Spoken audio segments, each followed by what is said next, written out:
Hello guys, welcome to the channel. Welcome to another film review. Tonight we're looking at a Criterion release of a Soviet Russian film by Tarkovsky called Stalker. So before we get into this masterpiece, let's have a look at the edition. So here we are guys, here is the physical release of Stalker by Tarkovsky. So we're just going to have a look. This is released on Criterion, another one of their fantastic releases. So we'll have a little look at the disc.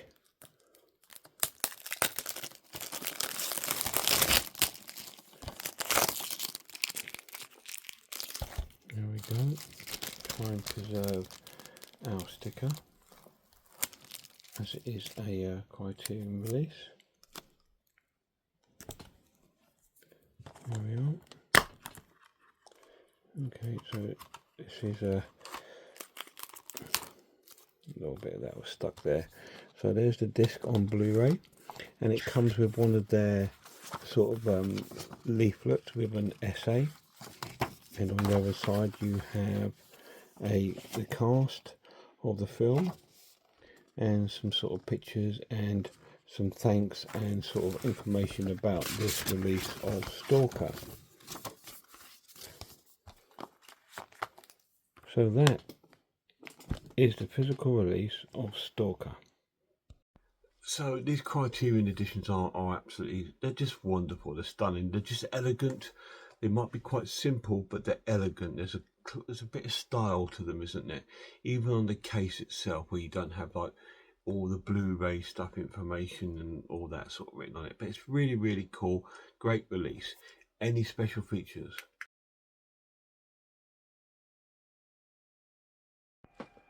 So this is the main menu for Stalker. In your special features, you have Jeff Dyer, which is a interview shot by Criterion Collection in 2017. Jeff Dyer, author of Zona, the book about the film, about the journey to the room, discusses how his impatient first viewing of Stalker gave away a decades-long love of the film. We have Edyard Admantiev. This is a pioneer in the field of electronic music, composed 3 of Andrei Tarkovsky's films Solaris and The Mirror, and in addition to Stalker. And a 2000 interview recalls his process of composing Stalker. We have Rashet Safaluyan. This is a set designer, discusses his work on Stalker in the year 2000. Alexandra Kenaski, and this is the cinematographers associated with Stalker in an interview that gave birth before his death in 1996, and recounts to midway through his famous difficulty. That is your special features of Stalker. Yes, there's a number of interviews and stuff like that in there, so that's really, really cool. Absolutely loving it so far. Let's get to the story. So this is about 3 guys. We've got the stalker, we've got the writer, and we've got the professor. And they live in a city. But the city is rather run down, very industrial looking city. And the film starts off and it's sort of filmed in sort of sepia kind of colour while they're in the city, and they want to get out to what's called the zone. Now apparently the mythological say that a meteorite has landed outside, and they quarantined everything else around the sort of country, around the city, and no one's allowed out.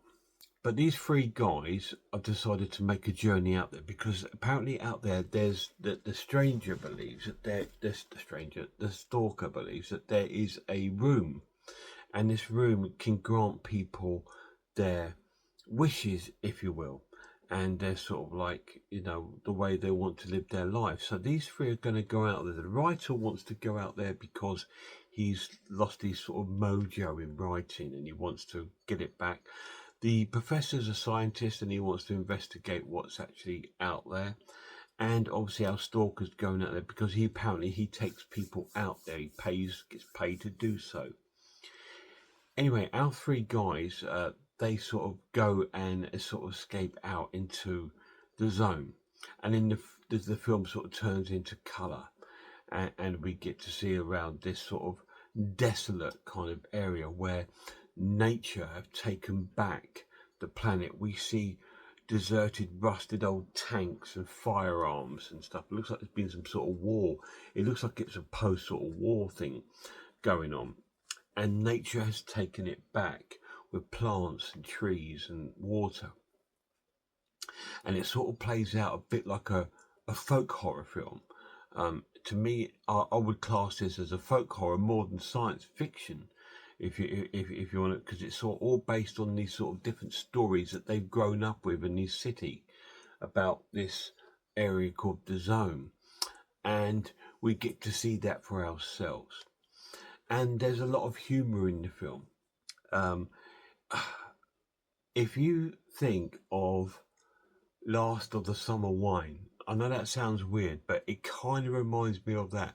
We got three guys hopelessly wandering around in this sort of area, not knowing where to go or what to do, getting up to mischievous sort of adventures. It's like that.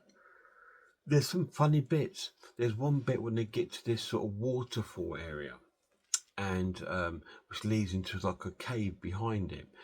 And the Stalker goes in there and he calls the writer and the professor to come and have a look. So they go and they said, we must go this way.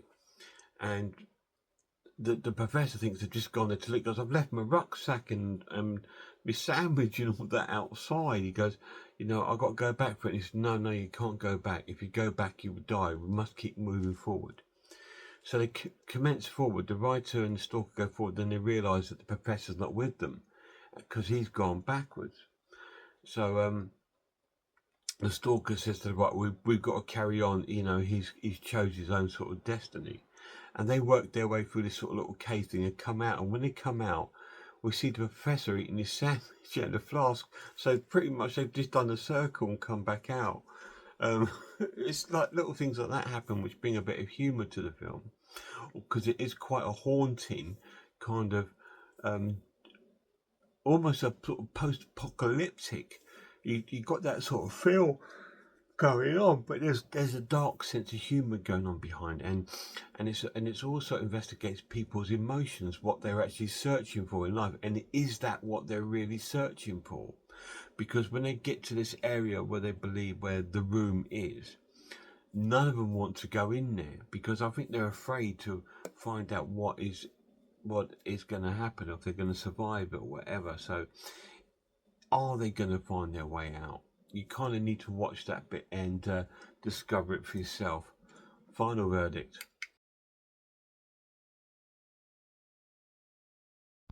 So this was an absolute essential watch. It's a 10 out of 10.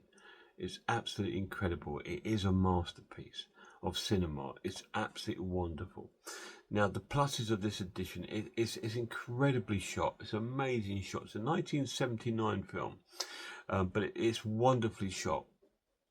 Some of the camera angles are incredible, and it lingers. It really lingers on a lot of shots, which is not a bad thing. There's one part of the film when they're in this cave and they're all sitting down as the rain comes, and you pretty much sit there for 5 or 10 minutes watching them sit there as the rain comes down, watching the rain, and you watch the rain with them. There's sort of things like that. This film is nearly 3 hours long, so be wary of that. It's described as a science fiction because there's science fiction elements, like it's supposed to be a meteorite and all these sort of phenomenal sort of things going on. But like I said, to me, it played out more like a Last of the Summer Wine folk horror. That's how it kind of played out to me. But it's wonderfully shot, really well acted. The characters are wonderful. All three of them are really cool.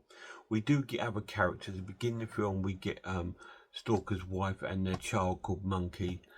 We get to see a bartender, and we get to see some sort of soldiers who are shooting at them as they're trying to escape the the city to the zone.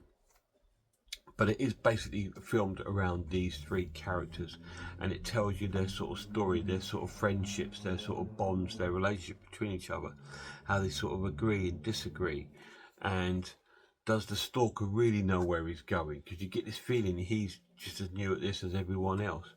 But yeah, it makes them question themselves what they actually want. And do they want to go into this room and ask the questions and get answers maybe they don't want to have? But you know, it's that sort of story. It sort of plays with your mind, and it is a journey. It is a journey and like an adventure. You join them on their sort of like their escape, their journey through this wasteland and all these beautiful sort of green lush fields and these rivers, and a dog turns up and all this sort of wonderful things. But it's just a wonderful, incredible film. Highly recommend it. Check it out. Massive shout out to my lads. See you soon, guys.